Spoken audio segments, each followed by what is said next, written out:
Thank you so much. Can you hear me? Yeah. All right. Do I need a mic? Can you hear me without the mic?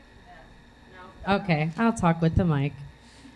Good morning, everyone, or afternoon. I'm happy to be here. Again, am Britta Huff. I'm from the Ohio Department of Developmental Disabilities. My official title is nice and short. It's Community Life Engagement Project Manager for Northeast Ohio. So that doesn't fit on a business card, so they just put project manager there. But I do cover the Northeast region of the state. There are 4 of us across the state that really focus on community life engagement as a whole. To give a little background on where our team came from, we are an expansion of the Employment First team. The Employment First initiative was signed by Governor Kasich in 2012. Really ensuring that individuals in working age in the system have supports and services in order to work along their path to community employment. And all individuals have an opportunity to explore employment and obtain employment if they wish. So that's where it all stemmed from. And as we started our work here in Ohio for the past 6 years, we were hearing a lot about employment focused only, right? Employment First put a really heavy emphasis on employment. And we recognize and understand that community life engagement, really a holistic approach of what people do when they're working, when they're not working, if they're not working, and what does their life mean and how is it meaningful to them? So how are we supporting individuals to have meaningful connections in their community through work or not work? So that's where community life engagement came from. So I wanted to spend some time this morning to just talk about community integration, right? Community integration is a buzzword, if you will, something that we talk about a lot. And what does it mean? It's very, very hard to define what community integration means because it doesn't mean any specific thing for every individual. Community integration and what we strive to achieve here in Ohio and the work that we're doing at the state level is really focused on how are we ensuring our services and supports for individuals with developmental disabilities are the avenue or the road to help connect people to the broader community.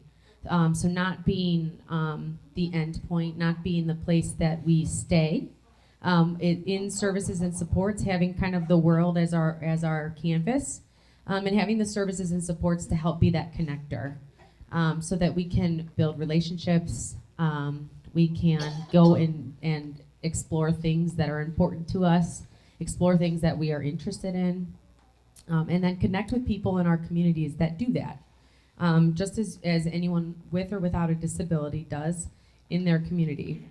So how are we ensuring that our services and supports are really looking at every individual and really focusing on those community connections that we can support for people, connecting to that broader community.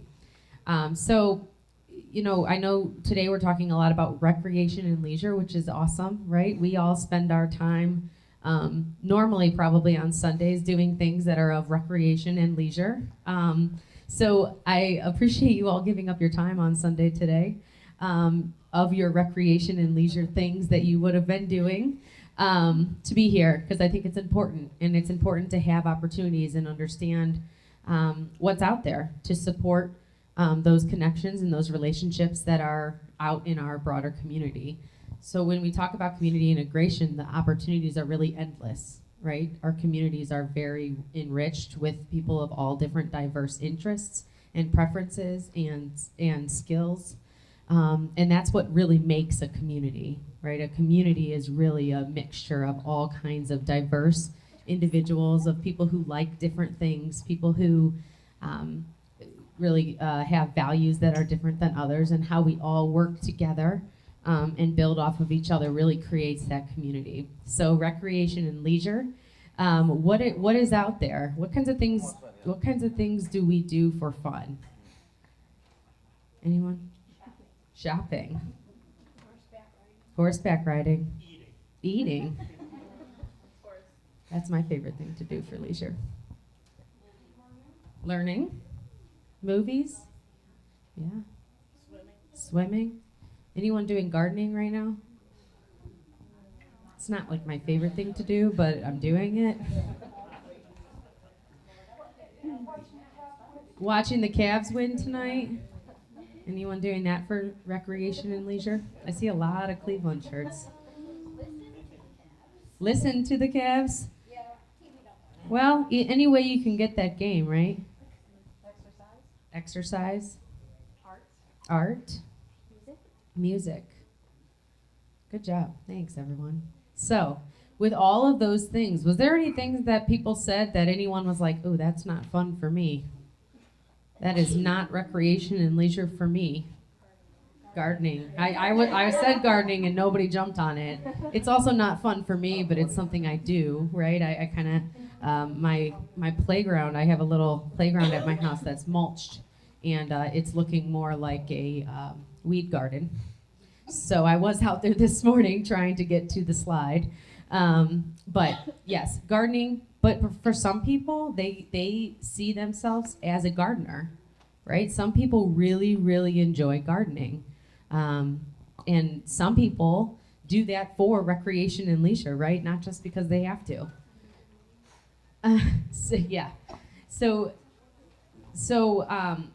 Just to bring that up is the fact that there is no set answer. There is no forever answer for recreation and leisure or community integration, because it's ever changing, right? There may have been a time in my life that I liked gardening. I think in college I had a little vegetable garden. I didn't produce much vegetables, so that was now no longer a passion of mine, but I did get really into it at that time. You know, I was researching all kinds of things that you needed to do to make vegetables, and what's the best thing to water with, and what's the best thing to plant them in, and where to plant things when, and what needs sun, and what takes shade, right? I got really into it, and for a minute it was a passion of mine, and then it wasn't.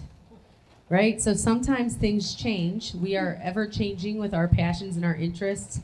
I think I talked about college, and that time in your life, you're interested in a lot different things than any other time in your life, probably. So as you kind of grow, and as your interests and preferences change, as your experiences change,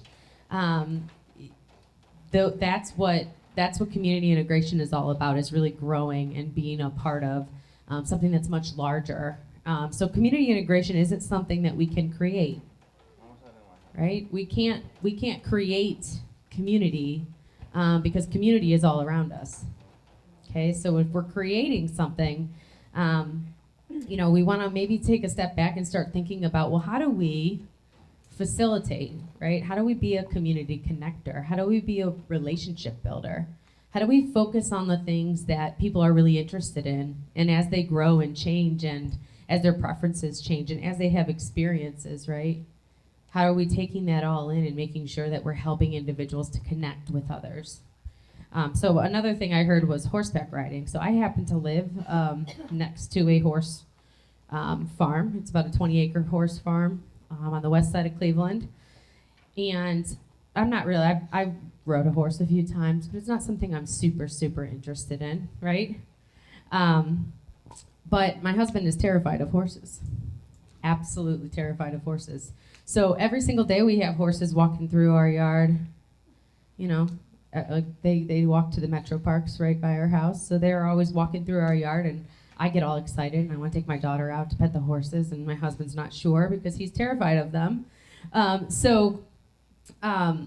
Making sure that the interests of people are really taken into effect, and that if people have an interest that they're really going after, that we follow it, that we let that road kind of take us where that might be.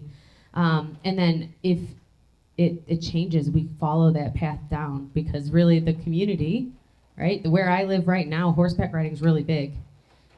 Where I moved from, which was only about 2 miles down the road, you never saw a horse. So my community is different just in that little bit of a shift, right? Just a little bit of shift of where I personally live. And also based on what my experiences are. So now that I'm experiencing being around horses, my husband's experiencing being around horses, we're getting a little closer. Now when the horses stop in the front yard there, when they're not way back, we go over and we talk to them and we pet them, and we're getting closer. You know, we might ride them. So how are we, making sure that community integration is not, again, something that we are creating? We don't create community. Community is all around us. Community has endless opportunities and experiences available to individuals with and without disabilities. And how are the services and supports that are available or that we're exploring really facilitating those connections, the relationship building, right? Has anyone ever heard of valued social roles or social role valorization? Those are really big terms for something that you probably know about, right? We all have different roles. Some people say I wear lots of hats, right? I wear lots of hats. I'm a gardener. I'm a horseback rider? Is that the right term? Equestrian. See? I'm a yogi. Is anyone do yoga? So what are those social roles that we all wear that are very different? You guys all said all kinds of different things. An artist, right? I'm an artist. I don't just do art, right? So how do we facilitate growing those roles, those valued social roles in our greater community that are based on what's important to and for individuals that we support and for our families? Again, I just want to make sure that we started the day off talking about community and recreation and community integration and what this all means. And I hope that you're feeling like the possibilities are endless. So I don't want to take up much of your time. I'm happy to be here. I'm going to stick around a little bit while you guys are all meeting with the different vendors that are here. I'm happy to answer questions or have further conversation with people. So I think the vendors here are a snapshot of what's out there, and really the vendors and supports that are available really are striving to be that connector, right? Which makes their job very difficult, makes it very hard because it is hard to find. It is difficult if you're not a part of that smaller community within the broader community. I'm going to use an artist for an example. If you are not an artist yourself, it's very difficult to try and find those connections in your community. It's not something that you've probably ever experienced or ever done before. So my hope is that we are using the connections that we have within our internal family, then reaching out further, to start connecting with people that are focused on that interest, right? So do you have something specific that you're referring to? Going with art. Okay, so with art, so we would want to start connecting with people in our immediate community, right? Who does art in our community? Who are the artists? What do artists do? Start kind of digging into where do artists spend their time? Where do artists go when they are looking for something fun to do? What do artists do when they're not doing art, right? What kinds of things do artists do outside of art? Because it's still connected to that interest of art, right?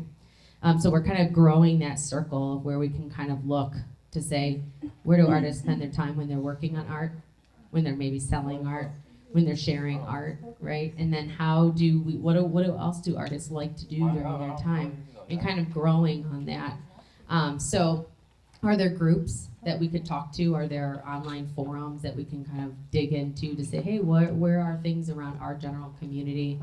I think finding things too, we don't really use probably boards as much as back in the day where you could go to a local library or a local church and see a very robust board of people's information. But how are we, I think the internet probably replaced a lot of that. So can we dig into what the internet is? Do we need to reach out to a larger circle to say, hey, do you have any connections with people that like to do art, or are there any things that are going on? Kind of starting. Maybe you want to start with going to visit a craft store, an art store, and start asking those kinds of questions. Start connecting with people who are going to places that sell art. Okay, that's what I'm here to learn how to do. Yeah, so hopefully then, as you're making those connections, you're not just going to go be at the craft store. You're not just going to go be at the art gallery that's, or maybe a museum that has art, right? But you're going to make those connections to talk to the people that are there, to find things that are going on. Typically when you surround yourself in those areas or those things, or around people who have that interest, then those types of things start to surface, right?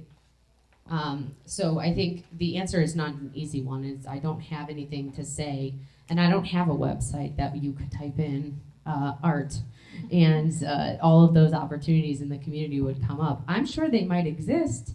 They might be out there. There might be things, but yeah, Right. I think the biggest thing is really it's not any different than if you or I were exploring one of our interests, right? It shouldn't be all that different. We really want to facilitate the connection and facilitate relationships, which takes time. And isn't going to happen. We can't make that happen, right? It happens when we are part of, and not just out in the community, but really a part of the bigger community. So I'll be around. We can chat more. I'm happy to talk more through it with you as Who had a well. question? One more question, or you want to hear from the vendors that are here now? Okay. Thank you all so much. Thanks, Britta.